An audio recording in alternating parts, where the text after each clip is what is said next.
All right, let's jump right in. What if some of the most important laws in physics, the ones you're studying right now, aren't actually separate laws at all?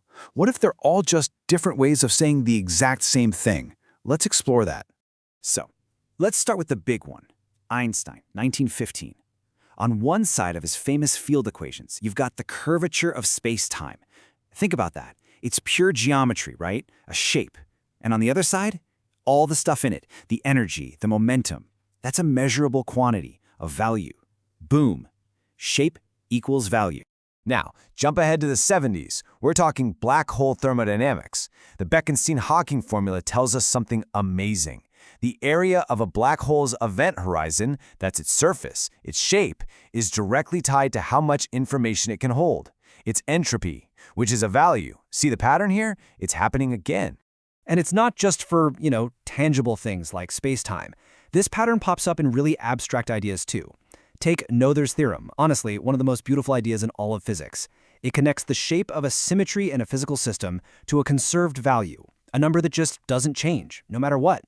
And then we get to the really weird stuff, quantum mechanics. The Born rule. What it does is it takes the wave function, psi, which is this really complex thing. It's a shape that lives in this wild, abstract place called Hilbert space.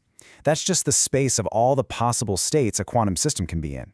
And the Born rule lets us convert that shape into a real, tangible value, the probability of finding a particle right here or right there. Okay, so let's recap. We've got general relativity, black holes, conservation laws, quantum mechanics. And they all seem to be doing the exact same thing, turning a shape into a value, which leads to a huge question, right? Are these all just the same law wearing different disguises? Well, it really looks like the answer is yes. And get this isn't just a physics thing. This pattern, this structure, it appears all over the place. We're talking pure math, computer science, even biology and computation. So yeah, this is a really, really big idea. So, it's time to give this thing a name. We call it the principle of shape-value duality. And here's the core idea. Shape and value aren't actually fundamental properties of information itself. Nope, they're just two different ways of reading that same information. And which one you see, it completely depends on your point of view. Think of it like having two different channels to tune into. You've got the shape channel. That's the inside view. It's what you'd experience if you were in the system, like a particle actually moving along the curves of space-time. Then there's the value channel. That's the outside view. It's what you get when you stand back and measure a property, like a physicist in a lab calculating the total energy of that same patch of space-time. And here's the mind-bending part. The thing you really gotta get. This distinction isn't set in stone, because what one observer sees as a geometric shape, another observer can read as a simple quantitative value. The information hasn't changed, just the way it's being read. Okay, so if you have two channels reading the same info, there has to be some kind of converter, right? Something that lets you switch between them. And there is. It's a concept called the bridge operator.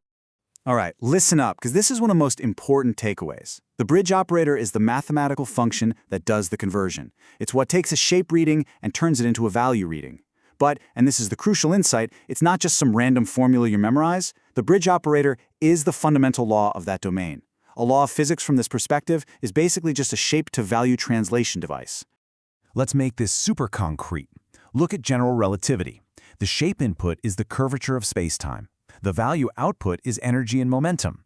And what's the bridge operator connecting them? Einstein's field equations. Now, quantum mechanics. The shape input is the wave function over in Hilbert space. The value output is probability. And the bridge operator? It's the Born rule itself. The law is the bridge. But it gets even cooler. This whole duality thing doesn't just happen once, it stacks. It builds on itself, creating what we call the duality tower. And this thing could be an infinite stack of these encoding levels. Okay, let's climb the tower for a second. We start at one level. A space-time metric is a shape. Then, a bridge operator, Einstein's equations, reads that shape and spits out a value, energy density. But hold on.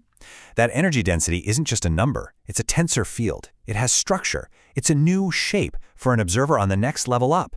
So another bridge operator, say the laws of thermodynamics, can read that shape and give you a new value, temperature. And it just keeps on going. So what this all means, and this is a big one, is that there's no fundamental bottom or top to this tower. Any value you can measure can be seen as a shape by someone looking from a higher level of abstraction, and any shape you're studying can be boiled down to a value by someone looking from the level below.